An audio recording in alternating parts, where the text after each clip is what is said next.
Changing Landscapes Vancouver Island is brought to you in part by Roadrunner magazine. Roadrunner is the most comprehensive resource for motorcycle touring and travel. Read, discover, ride. This week on Changing Landscapes, we explore another Gulf island, this time Salt Spring. For a change, we'll camp out in our tents before hitting Salt Spring Cheese Company for some local goat cheese. Well, that's a big block of cheese. We'll also hit the market and the Mistaken Identity Vineyard before a very special interview with iconic Canadian artist Mr. Robert Bateman. Welcome to Changing Landscapes, this time on Salt Spring Island, British Columbia.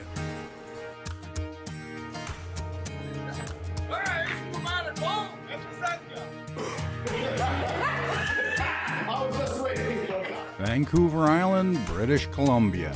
That's a little island off the west coast of Canada.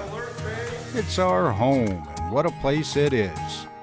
My name is Scott Wilson, and I'd like you to join me and my good buddy Dominic Medlinski as we explore our island. Dominic's a landscape artist, and I like to film, and together we like riding bikes, so we're going to take you for a ride. There'll be stunning scenery, lively locals, a bit of wildlife, and perhaps even a tipple or two. If you haven't checked out Vancouver Island yet, then here's your chance. This is Changing Landscapes Vancouver Island.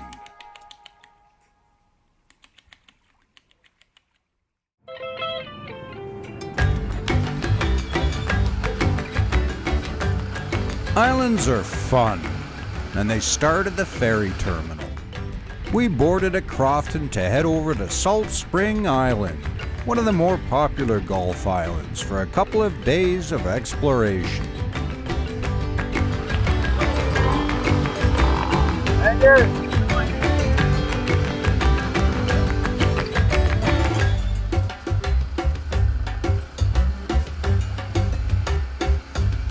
It was a beautiful day to explore, but before we ventured out, we headed to Ruckle Provincial Park to pitch our tents.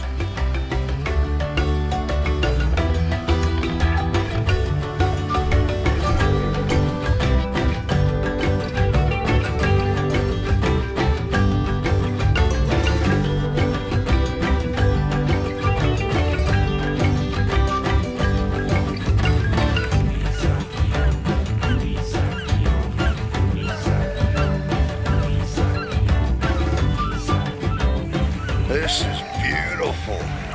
We got two big seal lines just cruising back and forth.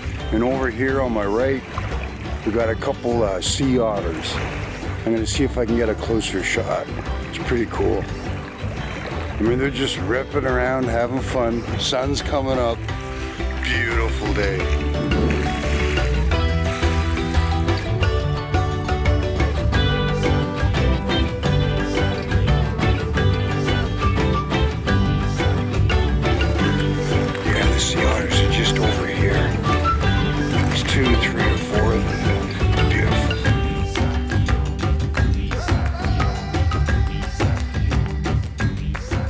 That's amazing.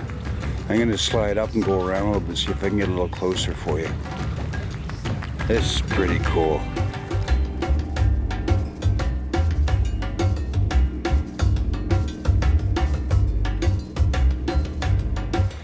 Oh yeah.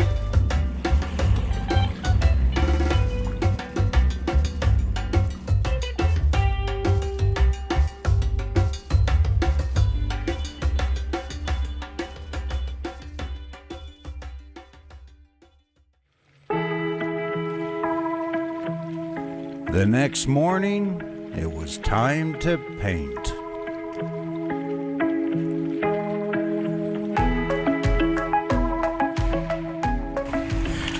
So what fascinates me about this spot is, if you look everywhere, big Douglas fir, but basically this area of Vancouver Island doesn't have much soil. So the trees right on the shoreline, mostly Douglas fir, occasionally Western red cedar, and they have to create an amazing structure with their roots following the topography of the stone. So as you can see here, where my easel is, the roots go all the way down to the beach, and the Douglas fir that I'm painting to also follows the topography of that little point on front of there.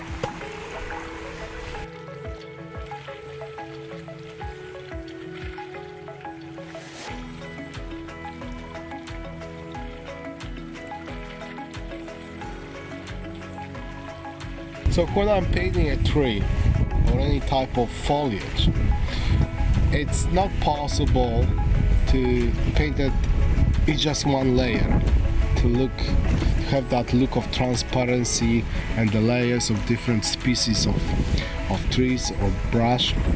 So I'm applying it and constantly showing the previous layer coming through. So when you look at the forest, there's lots of positive and negative shapes, like a little puzzle. So it takes quite a bit of while and experience to paint it. Painting forest interiors is probably one of the most difficult subject matter in landscape painting, where you don't actually have a sky or water or rocks. It's just layers of tree stumps, branches overlaying each other. It's quite complex. And now we see overlaps going over the actual needles.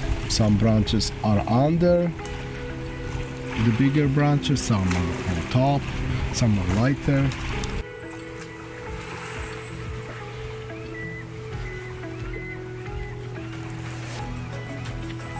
So while we wait for this dry, I'm gonna go into the painting the rocks.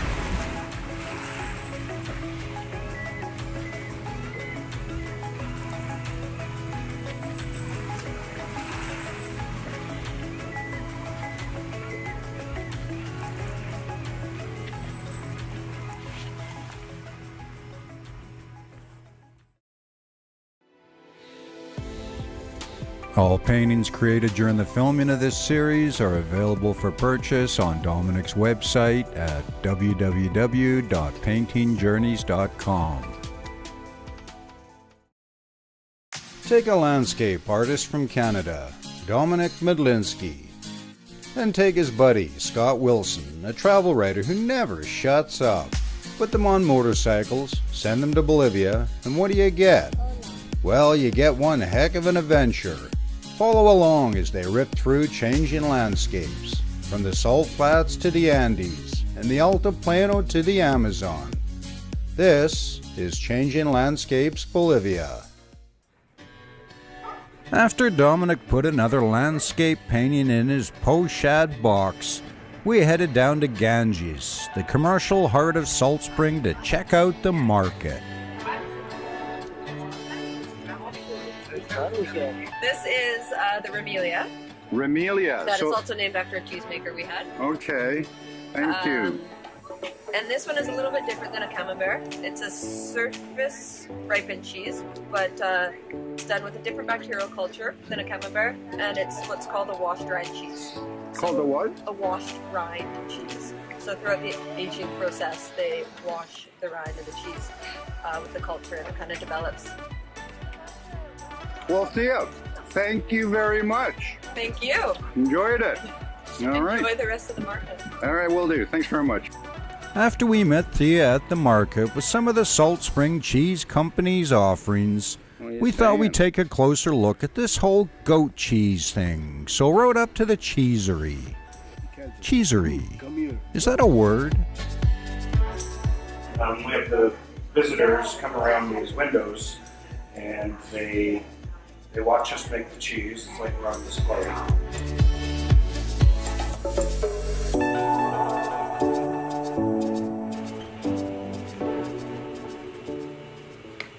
Hello, I'm Daniel. This is Salt Spring Cheese Company. We're a small cheese company here on Salt Spring Island, and we've been making goat cheese for the last almost 20 years. We started in 1996. Hi, I'm Joshua. What I'm doing now is making soft cheese, which we making goat milk. This is the soft goat cheese. And this is, what we do is we want to get the curd into the cups as gently as possible so that it stays in large clumps. And then we're going to let it drain slowly, which will keep a bit of texture in the cheese as it develops. None of the flavor has been added yet. So all these cheeses are going to get the ingredients put on top, and that's then going to let the flavor sort of marinate into the cheese. So Ruffles is the one, it's the only cheese that we start out with a raw product and we shape it. Everything else is shaped in the other room. Here we get the cheese raw like this, and we put it in a hopper, and we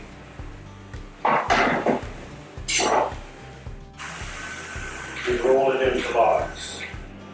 We use a cutter. Ah, there we go.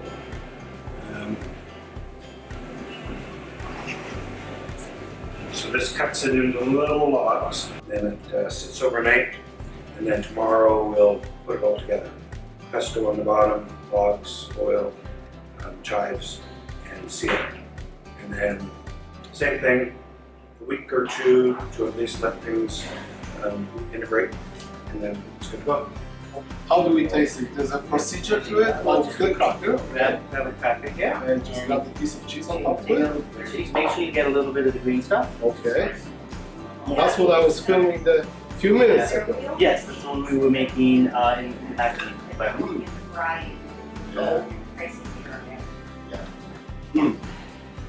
Heaven in the mouth.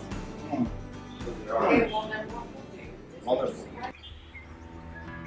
Well, we all know what goes well with cheese. Wine, of course. So our next stop was at Mistaken Identity Vineyards to find something to complement our cheesy purchases. We do have a very unique region here in the Gulf Islands.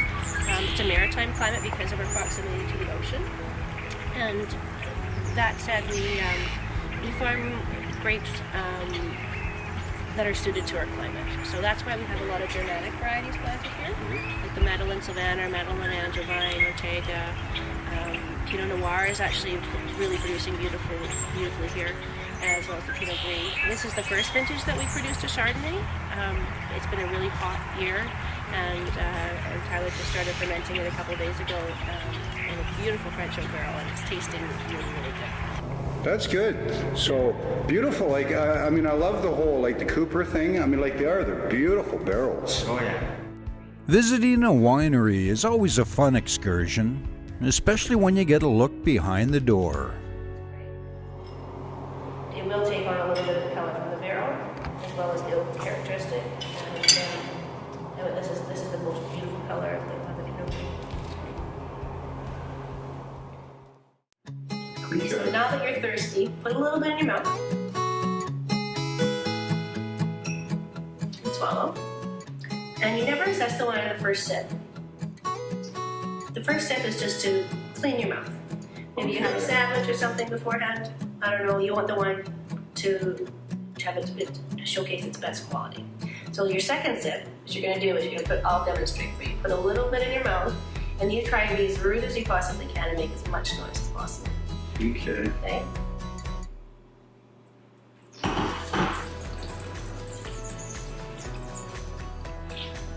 What are you doing there? Well, I see you on the movie. I didn't know that was for real. It's totally for real. Now, that allows you to both smell and taste the wine at the same time. But no, literally though, what were you doing there? I was sucking in a little bit of air and getting the air in there, but it does. Like, So you're through your nose? it doesn't go in my nose, no. No, So that's why you tilt your head forward slightly. Yeah. But you have more taste receptors in your nasal passages than you do in your palate. Yeah. So you put a little in your mouth and you kind of almost whistle backwards. Okay. Yeah. Do you want to demonstrate again? Yeah, please.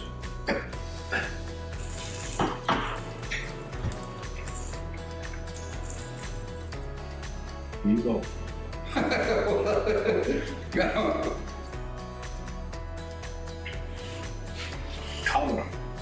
Your suck in the air. Mm-hmm. Through your mouth. Yeah, you got it. I was just waiting for that. Okay. Okay, I got a good taste. All right. Thank you. You're very enthusiastic. Oh, yeah. I interrupt that good guy. Oh, jeez.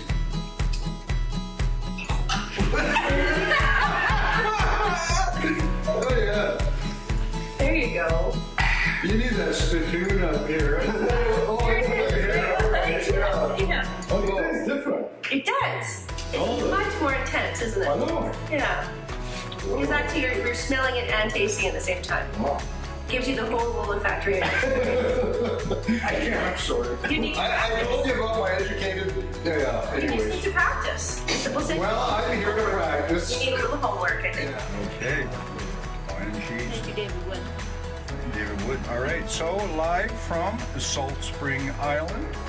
Where are we off to next? We are off to Carmada. Armada. Yeah. And then off to Victoria through Port Renfrew. But first, the big trees. In the meantime, cheers.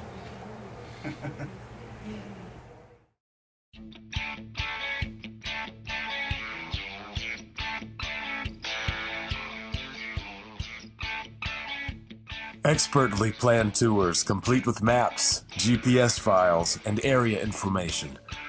Roadrunner is the most comprehensive resource for motorcycle touring and travel. Read, discover, ride.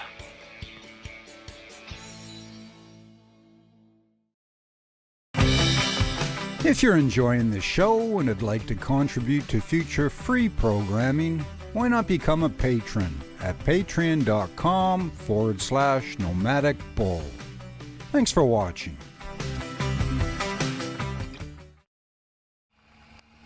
Before the big trees, however, we had one last stop on Salt Spring to make, and that was to visit wildlife artist and naturalist Mr. Robert Bateman at his home and in his studio. So we are in the studio of Robert Bateman. Thank you for having Changing Landscapes here in your home. And we saw your beautiful home. We saw your outside and the spectacular lake where you walk every day. But I have a few questions for you that I would like to ask. And some of those questions will relate to art and some maybe to the environment and what's going on currently. Good. Yeah, exactly. Well, first of all, I would like to ask you, what is your creative space that you go to as an artist while you paint? When I'm painting, it's the creative space is here. Okay. I sometimes, as you know, and as you do too, I paint in what the French call plein air. I paint in the open air. And until I started doing this realist style, I did 100% in the open air. I didn't have a studio. I took pride in the fact, once I left the field, I never touched it. I figured there was an essence that you had in the field, a connection. Now I work almost entirely not in the field, except I still enjoy doing things in the plein air, but I do my best work in the studio. Yes. Yes, I totally agree with you. You know, to me, when I'm painting, you know, in the wilderness of the Yukon, Alaska, or Northwest Territories, I feel there's a very spiritual space that I need to complete the painting right on location and stop there, and then bring it home, and that's it. No more touching. And then obviously you can transform them later on into a studio. Yeah, you could do another one based on it. Yes, of course. Studio painting. Okay, obviously, what is on your easel right now? We are in this beautiful studio, and we'd like to see, maybe you can tell us, what are you painting right now, and what type of technique and medium you're using? Okay, the one right here behind us is actually this. These two windows are those two windows. Yes. And that apple tree, it's a russet apple, a heritage apple tree, by the way, which came with the property when we bought it. Those are the blossoms of the window, which will develop if we get any bees this year. That's another. I'm going to be looking with my binoculars. I don't actually see one bee right now. Beautiful sunny day, full blossoms. It should be here. what's happened with bees. Anyway, if the flowers get fertilized, there'll be russet apples there, and that's this tree. And these are all things that are part of my life. The bird feeders, the bicycle, the different tools and implements, the house that Birgit and I designed with our son-in-law, Robert Bateman. What do you suggest for the young artist to do after their graduation? What would be the best advice once they graduate? Because these days we have so many art schools here in Canada and the United States, and thousands and thousands of young artists graduate. Obviously, there's big competition. What would be your best advice? Okay, well, my first advice is get a job.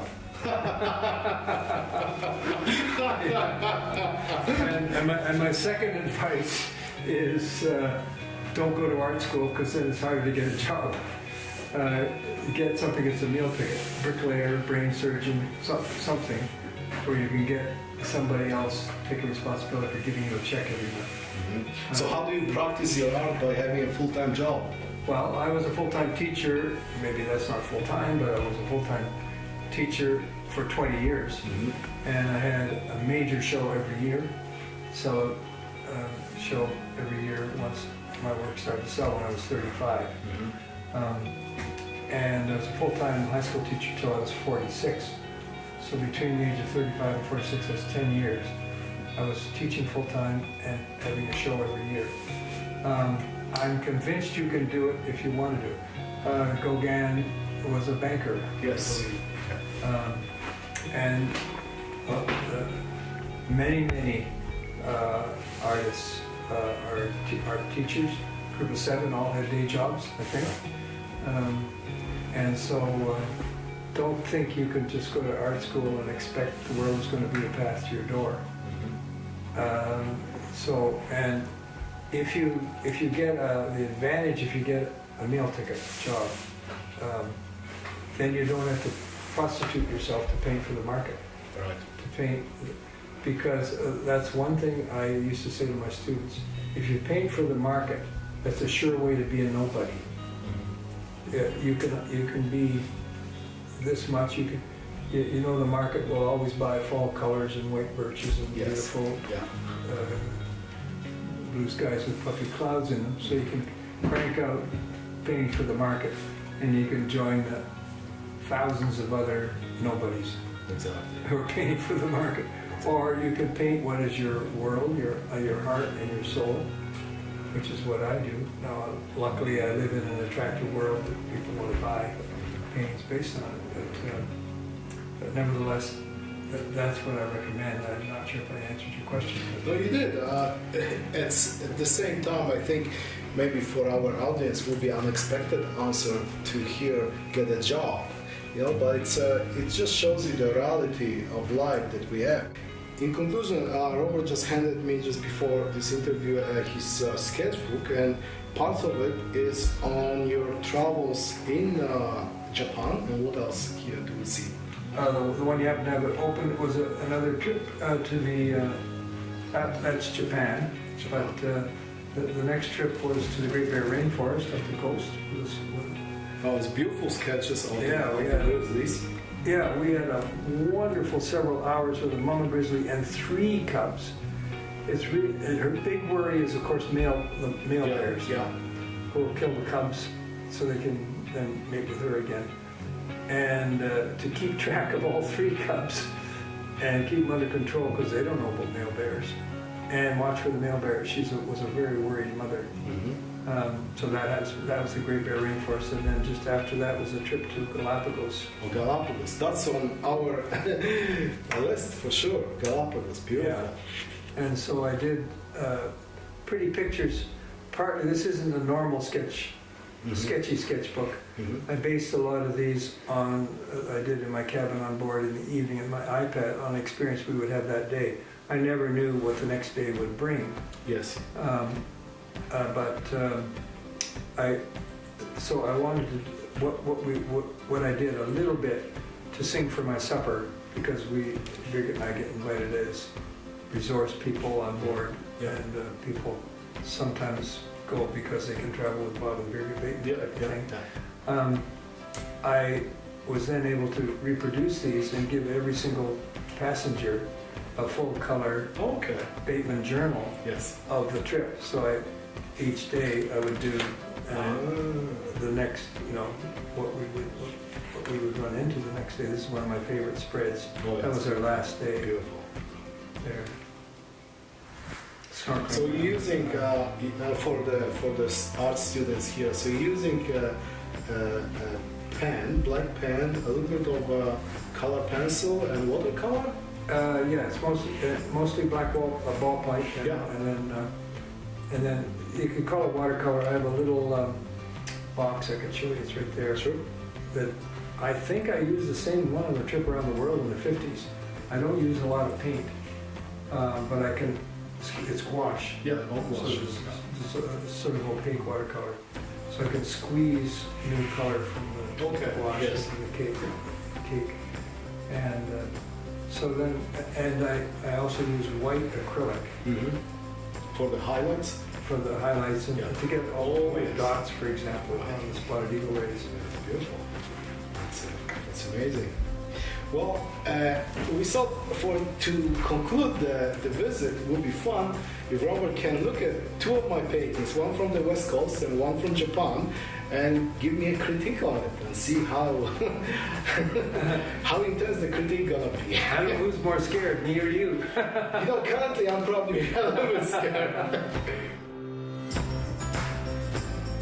Variety. Oh, prices here, okay. And from the bowl of the wine. And you want it to look pretty. So what you're going to do is have a look at it. You have all these different cultures, so I love variety. That's the spice of life. Yeah. It's fabulous for wildlife. The best place, unquestionably, for wildlife in the world is East Africa. Botswana also, and so on. Yeah. Where you can go and stand in one place and see tens of thousands of living creatures that were the way they were before man came. It's rich and lavish and beautiful sense of design. It has great authenticity to the place without being just slavishly copying the place. So you've taken a place and you've been true to the essence of the place, but made a particular individual work of art that never existed before. So